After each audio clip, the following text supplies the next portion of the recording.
E agora entrando na pauta. Você já falou bastante sobre a sua história, a gente estava comentando isso aqui antes do podcast, mas eu queria fazer uma simples pergunta sobre isso, porque você começou, como a gente colocou no resumo, trabalhando muito novo, você foi engraxate, vendeu balas no cinema, ficou órfão também, extremamente novo. Eu já li que sua mãe, inclusive, ela chegou a ser expulsa, né, pelo sogro, depois que o seu pai faleceu. Ela foi convidada a isso aí, né? Convidada a se retirar. Muito, aumentaram o muito aluguel para um preço que pejorativo. não podia pagar. E como que você se interessou por bolsa de valores em uma época também onde a informação não estava dispersa como está hoje, onde simplesmente todo mundo vê vídeo na internet, pessoas que já tiveram sucesso. Era um outro Brasil. Como é que foi esse começo? Na verdade, eu não me interessei pela bolsa, eu me interessei por empresas, né? Por projetos de empresas. E a única maneira que você tem de participar de projetos é através do quê? Através da aquisição de ações. E aquisição de ações você é obrigado a fazê-lo na Bolsa. Então, a minha preocupação maior não foi a Bolsa, está entendendo? Aliás,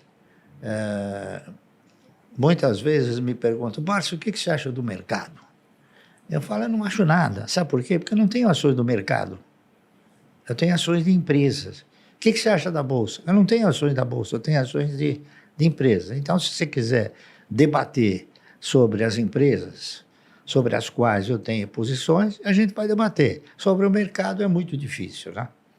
E quantos anos você tinha quando comprou a primeira ação? Olha, eu devia ter acho que uns 20 e pedrada. Quase 30, né? Mais maduro. Quase 30? Então, Não, digamos... não, 25, não, foi depois dos 25. eu tinha 20, eu tinha 27 20... para 28 anos. Eu não me lembro, que a gente fez as exatamente, porque, pô, eu Faz estou com bastante 84 anos, né?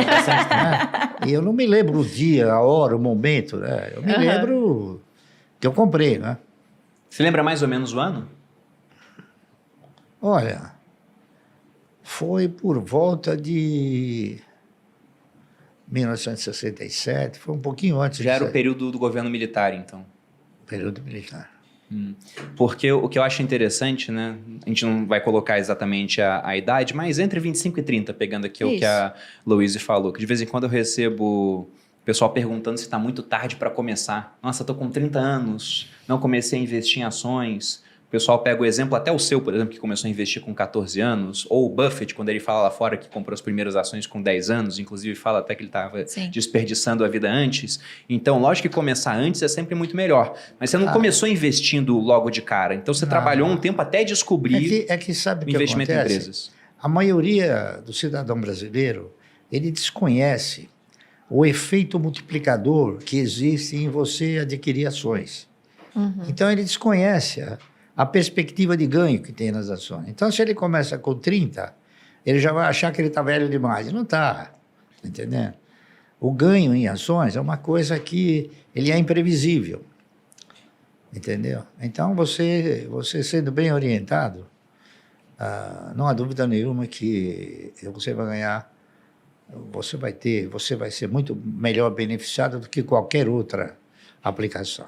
E quando você começou a comprar essas primeiras ações, o intuito já era formar uma carteira que um dia seria responsável pela sua aposentadoria, pela sua previdência ou não?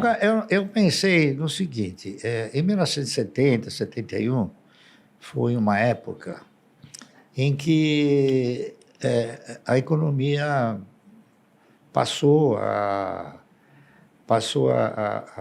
exercitar uma forma mais real, não é isso? E, nessa ocasião, a maioria dos fundos de previdência privada começaram a quebrar.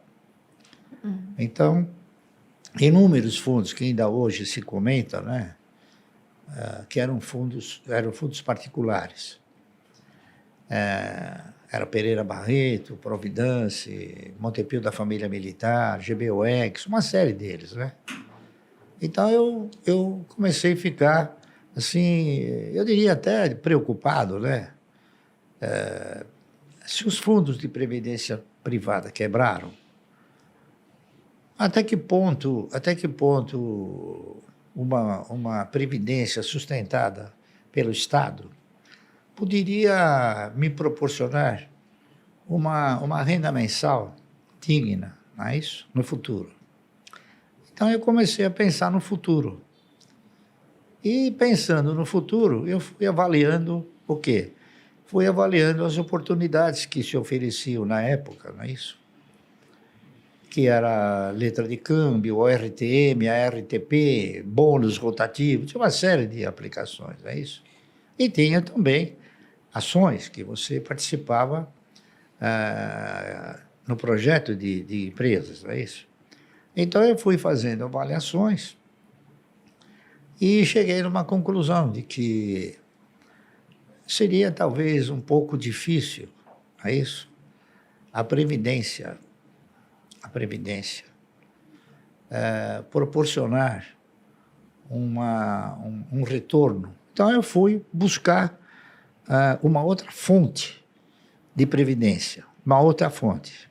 Então, eu examinei inúmeras fontes. A RTM, o RTP, bônus, LC, tá certo? Contratos mercantis, enfim. Cheguei na conclusão que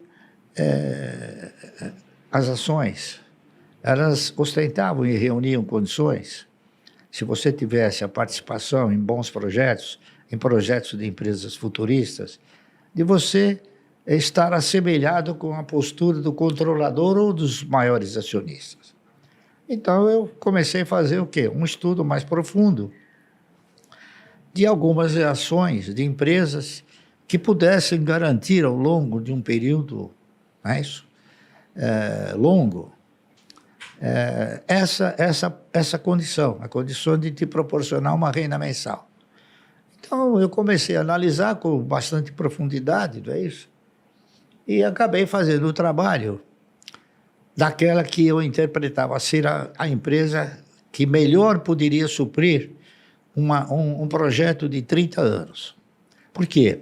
Porque se você tinha que contribuir 30 anos para a Previdência, eu interpretei o seguinte: por que não comprar 1.000 ações por mês durante 30 anos? Não é isso?